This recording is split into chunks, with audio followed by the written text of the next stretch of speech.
সেই লীলাটা আমি শেয়ার করতে চাই। এতে মানে গুরুদেবের বাক্যের প্রতি যদি আপনি মানে 100% পালন করেন, কৃষ্ণ আপনার ঘরে আপনার দরজায় আসতে বাধ্য। গুরুদেবের কথা যদি আপনি যথাযথভাবে পালন করেন। লীলাটা কিরকম? একটা এক ভক্ত চোর চোর, তার পা ধরা 14 গোষ্ঠী চোর, ঠিক আছে? তো সে রাস্তায় বসেছে চুরি করবে, 2-3 দিন ধরে কোনো রাস্তা ওই দিকে ওর কেউ যাচ্ছে না। সে বেচারা খুব পেরেশানি পড়ে গেছে, কেউ আসতেছে না। তো 3 দিনের 3 এক সাধু বাবা, যেমন আমরা আসলাম না, এই প্রভু যেমন আসে একা একা মাঝে মাঝে, সাধু এসছে রাস্তায়, সে রাত 12টায়। সাধু মানুষ, এর কাছে কি চুরি করবো, কি আছে এর কাছে? তারপরে সে চোর হলে মনটা ভালো ছিল, সাধুর কাছে গিয়ে সাধু বাবা হরে কৃষ্ণ চরণ সে প্রণাম করেছে। সাধুরা সাধারণত কি হয়, পর দুঃখে দুঃখী, সাধুরা পর দুঃখে দুঃখী, সবার প্রতি তার মায়া মমতায় ভরা, সে জীবের মঙ্গল চাইবে। সাধুরা সেখানেই যাবে যেখানে দেখা যাবে যে প্রতি জীব তারা কষ্ট পাচ্ছে। এরকম নয় যে 500 টাকার 50টা বান্ডিল একটা খামে ঢুকিয়ে দিয়ে তারপরে ওখানে যাব, এরকম ব্যাপারটা না। প্রকৃত সাধু প্রগত কয় টাকা নিয়ে গিয়েছিল? 40 টাকা। হ্যাঁ, প্রকৃত সাধু গুরু মহারাজকে অনেক ভক্তরা দান দিলে দিতে চায়, এখন অসুস্থ কিছু বলে না, আমি দেখি। প্রকৃত সাধু কখনো অর্থের লোভে কিছু যাবে না।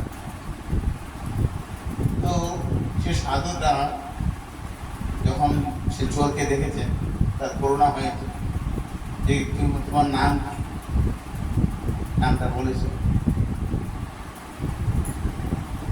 নাম বলার পরে তুমি কি করো? আমি চুরি করি।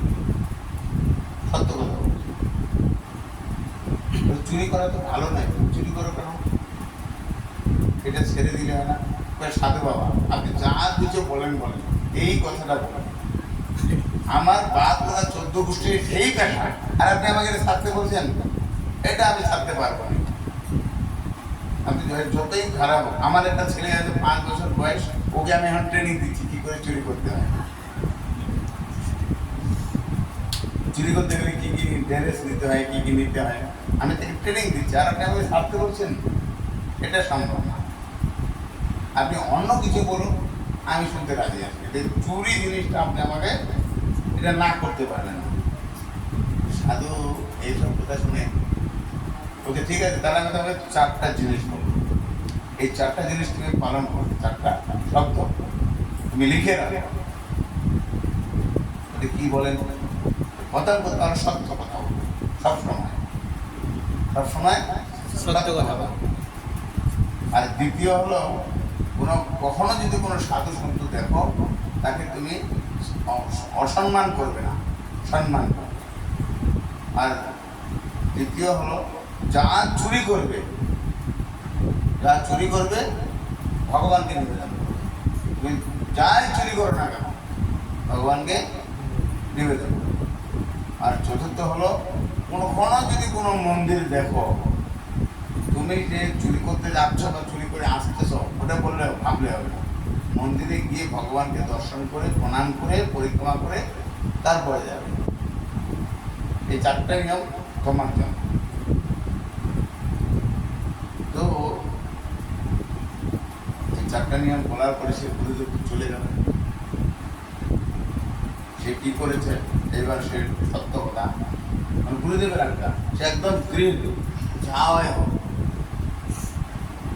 কিছুদিন পরে ব্যাস পূজা, গুরু মহারাজের ব্যাস পূজা আসে না, তো সেই চোর চিন্তা করছে গুরু মহারাজের ব্যাস পূজা আসতেছে, এমন কিছু দিব যাতে গুরুদেবের আর কোনো অভাব না।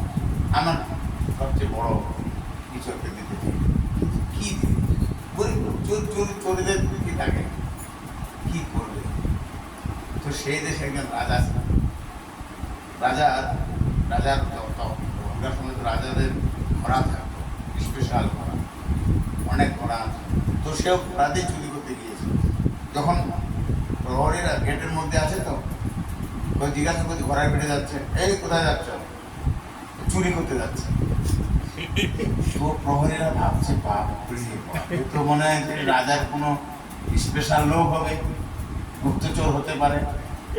হ্যাঁ, আমরা কেউ এরকম করে বলে না আপনার ঘরে আমি চুরি করতে গেলে বলবো না, আপনি বলবেন মেরে একদম হাত ভেঙে দিতে। কিন্তু সে সত্য গুরুদেবের ব্যাপার, আমি সত্য কথা আমি চুরি করতে যাচ্ছি। আরে ভাই বলো না, বললাম তো আমি চুরি করতে যাচ্ছি, আবার কি বলবো? তো একজন আরেকজনকে বলছি এই বেশি এর সাথে ইয়ে করো না, এই রাজার মনে খুব স্পেশাল লোক, নাহলে যে ইয়ার কি করবে এরকম বলে নাকি, তাড়াতাড়ি গেটটা খুলে দাও, তাড়াতাড়ি যাক ভিতরে। বাস বাস চলে গেছে।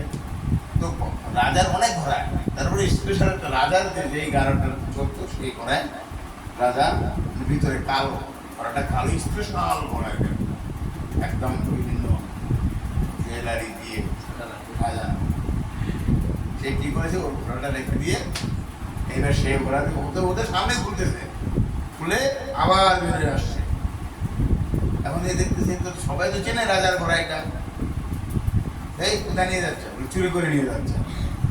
বললাম চুরি করে, তো আরো মানে আমরা বলতেছি তো আরো মানে খারাপ ভাবতেছে তো। হ্যাঁ, বেশি কিছু বলা যাবে না, ভাই ছেড়ে দাও, চলে যাবে। এইবার যখন একটু চলে গেছে তাদের সাথে রাজা বলছে আমার ঘোড়াটা রেডি করো, তো জানে না আমার ঘোড়াটা রেডি করো, আমি একটু বাইরে যাবো। রাজা নাই, সে প্রহরীরা বলছে মহারাজ একজন এসেছিল, সে তাকে আমরা জিজ্ঞাসা করলাম, সে বলছে চুরি করতে আসে, সে তো আপনার ঘোড়া নিয়ে চলে গেছে, তোমরা কিছু বললে না? মহারাজ এমন ভাবে বলছে, আমরা তো ভাবছি আপনার বন্ধু বান্ধব হবে, এই জন্য আমরা কিছু ভয় কিছু বলিনি। আরে যাও তাকে ধরো তাড়াতাড়ি, কত দূরে গেল। যে প্রহরীরা পিছিয়ে পিছিয়ে আবার ওকে ধাওয়া করছে। এবার রাস্তায় সেই ঘোড়াটা নিয়ে ও কিন্তু দৌড়াচ্ছে, তাড়াতাড়ি বিক্রি করতে হবে তো, বিক্রি করে তারপরে তো গুরুদেবকে দিবে। যেতে যেতে রাস্তায় একটা মন্দির পড়ে গেছে। এইবার মন্দির পড়ে গেছে তো গুরুদেব বলেছেন যা চুরি করবে প্রথমে ভগবানকে নিবেদন করবে এবং মন্দির দেখলে তোমাকে ওখানে দাঁড়াতে হবে। তো কি করেছে সে, ওখানে রাস্তা মানে মন্দিরের বাইরে ঘোড়াটা বেঁধে রেখেছে একটা গাছের সাথে, আর সে ভিতরে আরতি হচ্ছিল হয়তো, সে আরতি দর্শন করে মন্দির পরিক্রমা করছে। ততক্ষণে সে যে রাজার প্রহরীরা মানে যে সৈনিকরা পৌঁছে গেছে, সে রাজা ঘোড়াটা ওখানে দেখছে। কিন্তু এর মধ্যে কি হয়েছে, ঘোড়াটা কালো ছিল, সেটা সাদা হয়ে গেছে। ঘোড়া দেখতে একই রকম, আপনার ঘরে গরু আছে, গাই আছে, দেখলে তো বুঝতে পারবে আমাদের নিজের আমরা যা পালন করি, বুঝে যায় যেটা আমাদের সবই ঠিক আছে, কিন্তু কালারটা পরিবর্তন, সাদা হয়ে গেছে। ব্যাপারটা তো বেরিয়ে আসছে মন্দির, বলে জানি এই তো সেই লোকটা, এই তুমি না এই ঘোড়াটা চুরি করে আমি হ্যাঁ এনেছি, এই এই এই ঘোড়াটা, হ্যাঁ তুমি একটা ঘোড়া আনলে, কালো ঘোড়া, কালো ঘোড়া তো আমি এনেছি, কালো ঘোড়াটাই বেঁধে দিয়ে রেখেছিলাম, সাদা কি করে হয়ে গেল আমি বুঝতে পারছি না। মিথ্যা কথা বলছো? আরে না, মিথ্যা কথা বলবো কেন, সত্যি করে বলছি। হয়তো আমি মন্দিরে ঢুকেছি, হয়তো কৃষ্ণের কালো ঘোড়া পছন্দ হয়নি, তো সাদা করে দিয়েছে হয়তো ভগবান, আমি কি করবো? এরা বিশ্বাস হতে চাচ্ছে। তো বলছে একে আমাদের মাথায় বুদ্ধি নেই, একে নিয়ে চলে যায় রাজার কাছে। সে রাজার কাছে ধরে নিয়ে গেছে ঘোড়া এবং সেই চোর। এবার এই করে রাজার কাছে চলে গেছে, রাজাও দেখে সেই একই ঘোড়া, সবই একই, সব কিছু। তুমি এই ঘোড়াটা চুরি করেছো? চুরি করেছি, আপনার কালো ঘোড়াটা নিয়ে গেছিলাম, এর তো সাদা, হ্যাঁ সাদা করে আমি মন্দিরে রেখেছি, ভগবানের সাদা করা পছন্দ আছে, সাদা করে দিয়েছি, কারণ এটা ভগবানকে নিবেদন করে যেত, ভগবান রক্ষা করেছে। তো রাজা বলতেছে তুমি কি আমাকে গল্প দিচ্ছ, আমাকে বোকা ভাবছো না? ভগবান তোমাকে চুরির তাদের সাথে দিবে, তোমাকে হেল্প করবে চুরিতেও, সেটা আমি বলতে পারি। আমি কালো ঘোড়া চুরি করেছি, ওখানে বেঁধে রেখেছি, এসে দেখি সাদা, আমি কি? তো পুরোপুরি মুশকিলে পড়ে গেছে। এই কি করে কামটা, এটা সম্ভব নয়। দেখতেছে দেখুন পেন্ট টেন্ট করেছে নাকি, কালার মালার করেছে না, কালার করে না, অরিজিনাল সাদা। এটা ভারী মুশকিল। তো ওই যে ঘোড়ার চুলে একটা ইয়া থাকে না, বেল্ট, ওটা দিতে একটা স্পট হয়ে গিয়েছিল। রাজার যে ঘোড়াটা স্পট হয়ে গেছে, মানে দাগ হচ্ছে। রাজা বলতেছে আচ্ছা ঠিক আছে, আমার ঘোড়াটার একটা দাগ আছে এই জায়গাটায়, যদি এটাই সেই ঘোড়া হয় তাহলে তো তোমাকে ছেড়ে দিই, আর যদি না হয় তাহলে তোমাকে কিন্তু পাবো তোমার মৃত্যুদণ্ড। ঠিক আছে, আপনি দেখুন চেক করুন। রাজা গিয়ে যখন এখন হাতিয়ে দেখে ওই ঘোড়াটাই, সাথে সাথে সে রাজা কি করেছে, বলতেছে তোমার গুরু যা করে করুক, আমি হলাম তোমার শিষ্য, এখন থেকে তুমি আমার গুরু, এবং আজ থেকে এই রাজগুরু, আমার রাজ্যের রাজগুরু, মানে রাজগুরু সিংহাসনে তোমাকে বসালাম। সে কি করেছিল, সত্য কথা বলেছিল, তাই তো, সত্য কথা বলেছে। গুরুদেবের যে আদেশগুলো চারটা বলেছিল সে যথাযথভাবে পালন করেছিল, এবং তারপরে কৃষ্ণও তাকে তাকে দিয়েছিল। এর আগে আরেকটা ঘটনা হয়েছে এরকম যে এই সাধুরই বাড়িতে কি হয়েছে, 4-5 জন সাধু এসেছে হঠাৎ করে। আসে না আমাদের ভক্তরা, এখন তো মোবাইলে বলে দেয় যে মাতাজি আপনাদের বাড়িতে আসতেছি, এদিকে মাতাজি একদম 56 ভোগ, পনির কালিয়া, পনির কোপ্তা, পনির ভুজিয়া, আরো কি 56 ভোগ রেডি, ওগুলা আসে। তখন তো এরকম ছিল না।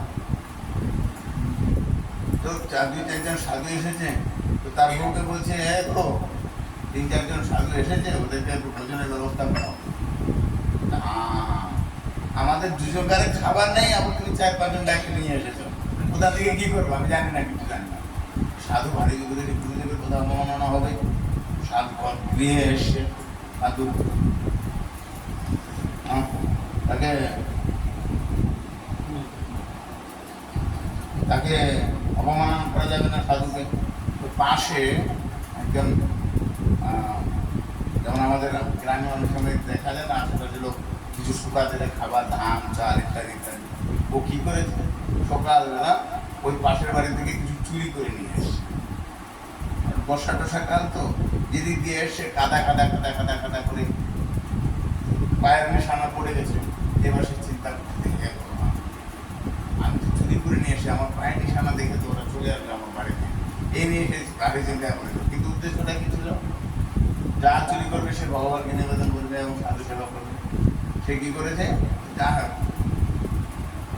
এই চিন্তা করতে যখন সাধু সেবা হয়েছে, এর মধ্যে আবার নতুন করে বৃষ্টি আর হাওয়া, তার যে পায়ের সাপ মুছে টের পায়নি। তো সে বলতেছে আমি গুরুদেবের সেবা করতে এসে আমি শূন্য হতে আমাকে এত বড় পজিশন দিল না, ওই পজিশন ছেড়ে দিয়ে কি করেছে, গুরুদেবের আশ্রমে গিয়ে ভজন করেছে। এই গল্পটার মাধ্যমে কি শিক্ষা গেল, গুরু মুখ পদ্মবাক্য চিত্তে করিয়া ঐক্য আর না করিও মনের আশা। আমরা কিন্তু মনের আশাটা করি, যদি চাকরি হয় তাহলে যদি এই চাকরিটা হয়, যদি আর একটু ব্যবসাটা বাড়াতে পারি, এদিকে কাছে আর না করিও মনের আশা, তাহলে কিন্তু তাহলে কি করতে হবে, গুরুদেবের বাক্য আপনাকে খুব দৃঢ়তার সঙ্গে পালন করতে হবে। গুরুদেব 4টা নিয়ম দিয়েছেন, একাদশী ব্রত পালন করতে হবে, এগুলো বলেছেন। যদি আপনি কায়ে মনোবাক্যে গুরুদেবের এই অপ্রাকৃত বাণীগুলো পালন করেন, কৃষ্ণ তো দূরের বা কৃষ্ণর বাবা নন্দ মহারাজ ও আপনার কাছে চলে যাবে, কারণ গুরুদেবের আগে গুরুদেব পরের। যদি এই জন্য এই গল্পটার মাধ্যমে আমরা একটু জানতে পারি যে, বুঝতে শিখলাম যে আপনারা যে গুরুদেবের যে আইন, গুরুদেবের যে আদেশ, সেটা অবশ্যই পালন করবেন, তাহলে আপনারা নিঃসন্দেহে ভগবত ধাম বা গুরুদেবের কৃপা লাভ করতে পারবেন। হরে কৃষ্ণ কৃষ্ণ কৃষ্ণ হরে হরে, হরে রাম শ্রীলা প্রভুপাদ কি জয়। এখন প্রভুর মুখ থেকে কিছু শ্রবণ করবো।